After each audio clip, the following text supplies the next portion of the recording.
Good morning, beautiful people. Oh, it's a bit of a foggy one here today, which I think is very apt for what I'm going to talk about, really. The thin veil between us and the spirit world, and the angels and the guides. Oh, just going to walk under this beautiful, beautiful old tree that's slowly being stripped away, bless it. It keeps, every time there's a storm, a little bit more dies. And again, I think that's very apt for what I'm talking about today. So, today, the 12th of February 2025, it is the full moon. And as is my wont, I like to do them on the full moon or the new moon. I will be offering angel guidance at 6 p.m. UK time on my Facebook page. You can join me over there. I'm asking for donations if you want a reading, but I'll also, if I'm guided to, which I have no doubt that the angels will do that, they give me cards to read out because I trust those who need to hear it will find it, and find it at the right time as well. That's always important. So you may not tune in on the right day, but you'll find me at the right time. So I get asked this quite a lot.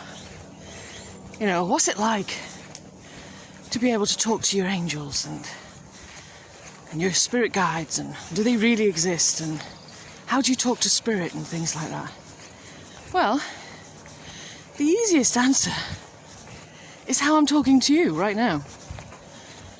I'm talking to you through this little box, perfectly normal, knowing that you can hear me, knowing that you can see me, knowing that you are receptive, you're interested, you want to know what I'm about, you want to know what the angels and spirit guides are all about. And it's the same for them. They're everywhere, and they're with you every single day. They don't leave you. You're never, ever alone. I know it can feel like you are, but that's because of the emotions that you put around yourself, which is where fog comes in. You know, it can feel like you're in a fog and you can't see or feel anything. I mean, through the fog I can just see a couple of workmen groundsmen doing something on the golf course, and I can see the trees. It's not as thick as it sometimes is here today, but on some days it's so thick I can barely see 6 feet ahead of me. And that can feel like grief. You're alone, you feel very isolated. But it's the heaviness of the energies that you put around yourself that cause you to feel alone, that make you feel that you're isolated, that no one's around, that no one can hear you. And all you have to do is open your mouth and speak. They can hear you absolutely fine. They can see you absolutely fine. Okay? They can feel your pain, they can feel your anguish, they can feel all the negative emotions that you're putting out there. The problem that you have with that is that it's very difficult for them to get back to you. You know, like a telephone, it's a two-way thing.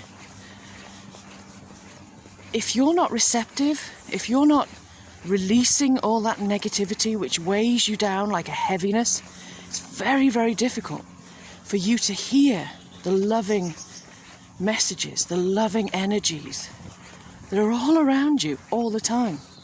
And of course, you know, I'm not saying someone dies and then poof, you've got to sort of, you know, rise up and be all joyful and light. That's not how it works. They know that.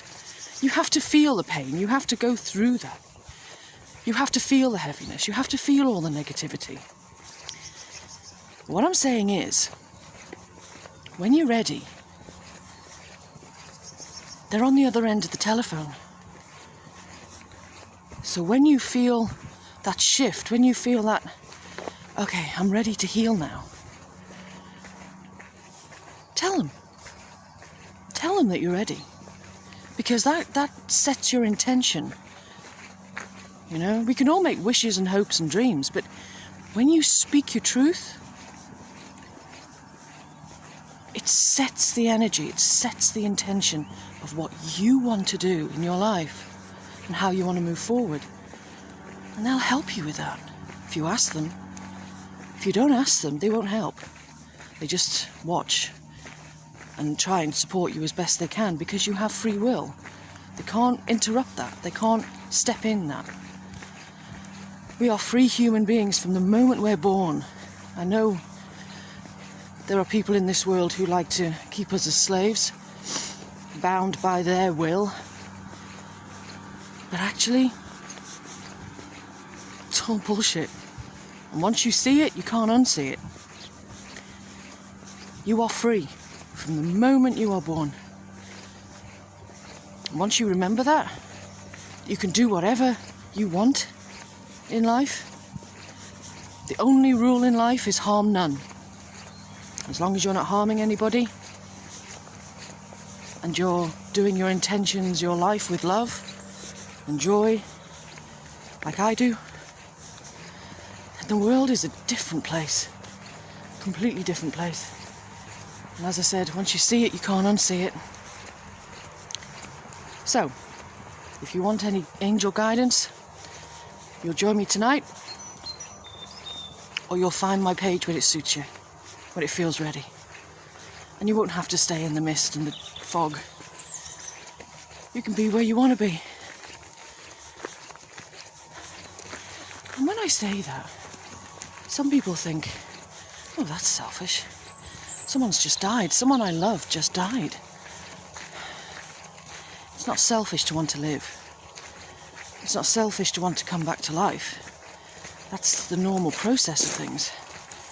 And believe me, not one spirit, and I've been talking to hundreds, if not thousands of spirits over the years, not one ever says, I wish they'd stay in that dark place.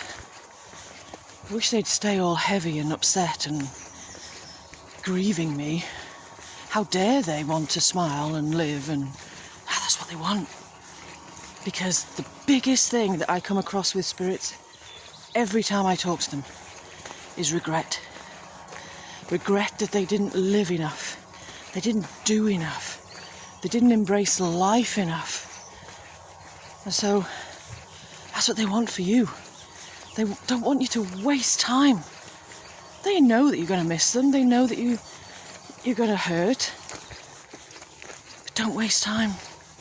That's their biggest message to everybody I ever know. Don't waste time. Live. Love. And let love be your guide.